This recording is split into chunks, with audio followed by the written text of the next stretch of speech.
Hello, and welcome to another episode of AI in the Classroom Daily, a podcast helping educators make sense of AI without the hype. I'm Dan Cogan-Drew, co-founder and chief academic officer here at Newsela, and I use AI as a thinking partner in preparing each of these episodes because I think the best way to talk honestly about AI in education is to work with it openly. This week, I want to spend a little time something that's been bothering me about the conversation around student attention.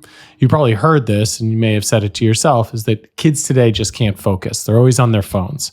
That growing up with screens has rewired their brains in some way, and as a result, they lack the attention span that students used to have, like the good old days. Teachers are also seeing exactly this. A 2024 survey found that 83% of 3rd through 8th grade teachers said their students' reading stamina had decreased since 2019. That's a pretty striking number, and it lines up with a lot of what you probably feel when you're trying to get students' attention and you're trying to get them to sit with a complex text or stay engaged in a longer discussion. Where I think it gets interesting is an article published by cognitive psychologist Dan Willingham this past spring. He reviewed 15 years of research on whether digital devices actually degrade students' ability to pay attention. What he found doesn't match the story that we're being told in a lot of the conversations happening in popular media.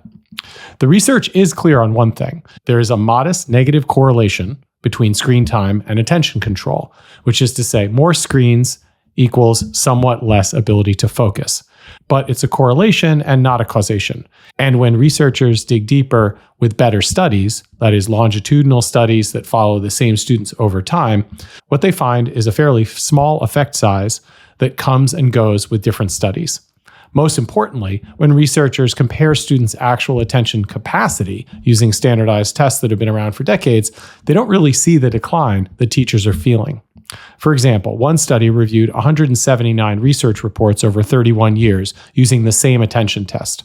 They found that performance didn't change. Another study tracked working memory performance across 40 years with 135,000 participants.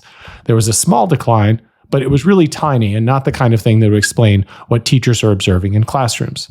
So it looks like a bit of a paradox. Teachers are pretty certain that students are more distracted, but researchers are testing whether screens have damaged students' capacity to focus, and they're finding that capacity is roughly the same as it was a generation ago.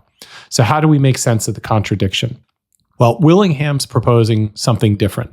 The problem might not be that students can't pay attention. It might be that they don't want to. And he offers two mechanisms for why that might be. The first one is about how we value rewards over time.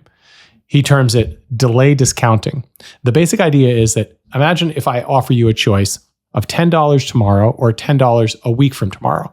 Almost everyone is going to pick the money sooner, $10 tomorrow, because you want it now. If I change the offer, though, and I offer you $10 tomorrow or $15 a week from tomorrow, maybe you would wait a week. The question really becomes then, how much extra would I have to offer you to get you to wait? Now, for context, some people hate to wait. They need to be offered a lot more, perhaps $20 instead of $10, to endure that week of waiting. Other people, on the opposite side of the spectrum, are more patient. It might take only an extra dollar, and that might be enough. It turns out your answer tells you something about your delay discount rate. Why it matters is that a high delay discount rate, that is, if you need a lot of compensation to wait, the $15, the $20, that is associated with worse grades, less persistence, and dropout. Willingham proposes that using digital devices might increase your delay discount rate. When you're on a phone or a computer, there's no reason to tolerate boredom. You can always switch to something else. You can scroll, you can tap a new app, open a browser tab, get a new hit of engagement. The friction to getting that hit of engagement is close to zero. The hypothesis is, what if that trains your brain to be less willing to wait for that payoff? What if students who spend a lot of time on devices over time become students who demand immediate gratification? And there is research supporting this. People who show problematic internet use, for example, have higher delay discount rates. Even among regular users, that is, not people addicted to the internet, just typical amounts of use, there's a consistent relationship between how much time you spend on digital devices and how much you demand immediate rewards. It's only a modest effect, but there is an effect. So the theoretical chain sounds something like this. Digital devices are training you to expect immediate payoff. That trains you to devalue distant rewards. And a student with a high delay discount rate looks at a difficult essay or a long problem set and thinks to themselves, why would I work on this for days when I could do something more immediately satisfying? In that context, it's not so much an intention problem. There's a rational economic decision that the student is making. The second mechanism Willingham describes is more about boredom, and it's even more interesting. Boredom isn't really about the task itself. It's about comparison. You feel bored when you unconsciously compare what you're doing to something better that you could be doing. So the same novel might be riveting when you're on an airplane without your phone because there's no alternative. But if you have your phone with you, that same novel might feel tedious because you're comparing it, even without realizing it, to everything that you might be doing on your phone. YouTube videos, social media, whatever. The key here is that the novel isn't different. What's different is the availability of alternatives. There was a study that made this very concrete. The researchers put people in 2 different rooms and told them to sit quietly with their thoughts for 15 minutes. One room was empty, just a desk, chair, and a filing cabinet. The other room, however, had a laptop with a web browser, had Legos, jigsaw puzzles, paper, and crayons. The researchers told everyone the same thing. Don't interact with anything, just sit with your thoughts. What do you think they discovered? At the end, the people who sat in the room full of interesting objects, even though they weren't allowed to use them, they reported significantly more boredom than the people in the empty room. That was because they were unconsciously comparing sitting with your thoughts to all the fun things they could be doing. It was simply the availability of the alternatives that made the current task feel worse. If you think about what students experience in classrooms, this can lead to a pretty profound insight. A student a generation ago might have found geometry boring, but the boredom was bounded by the fact that there wasn't a better option, let alone a better option in their pocket. A student today finds geometry boring and they have a phone in their pocket that offers immediate access to all the distractions and all the entertainment and all the engagement. It's not just that they're bored with geometry. They're bored with geometry while being aware of all the more engaging things that they could be doing, the opportunity cost. That makes the subjective experience of boredom sharper and more acute. There's something else that Willingham mentions. Research shows that people actually feel more bored and more distracted after using their phones, not less. Why is that? It's because the phone is a reminder of how engaging digital content is. You get a brief hit of entertainment, and then you go back to schoolwork, and the schoolwork feels even worse by comparison because you just experienced something more engaging.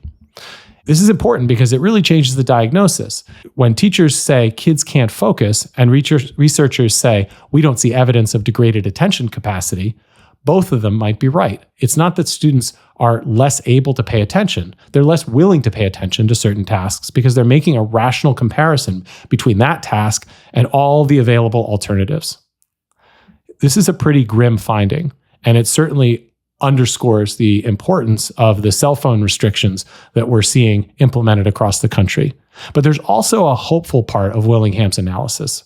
What's learned can be unlearned. That is, if students have learned through digital devices to demand immediate rewards and to feel bored easily, those are habits. This is not neurological damage. And that means that these habits can change. So Willingham suggests a few things. 1, make long-term rewards salient and visible. Make them present. A portfolio of student work throughout the year, for example, lets students see the progress that they've made and understand what they've produced through their sustained effort. That makes the distant reward more real, more valuable, more immediate. If you create consistent context where students know digital devices aren't available, not as punishment, but as a structure that lets their brains learn, then in this space, what you're telling them effectively is that in this space, since the phone is not an option, I calculate my boredom differently. This will take time, but it's possible. And especially with the restrictions we're seeing on cell phones, the space is being opened in which we can achieve this. The broader point is that the problem is not that today's students have broken brains in some way. It's that they're making rational choices about where to direct their attention based on what's available and how they value different kinds of rewards. If you can understand that distinction, it will change everything about how you respond. I haven't mentioned AI, and that's because next episode, we're going to ask a related question. What happens when a student isn't choosing between geometry and their phone? What happens when the competitor to classroom learning is built into the learning itself? Who or what is that competitor?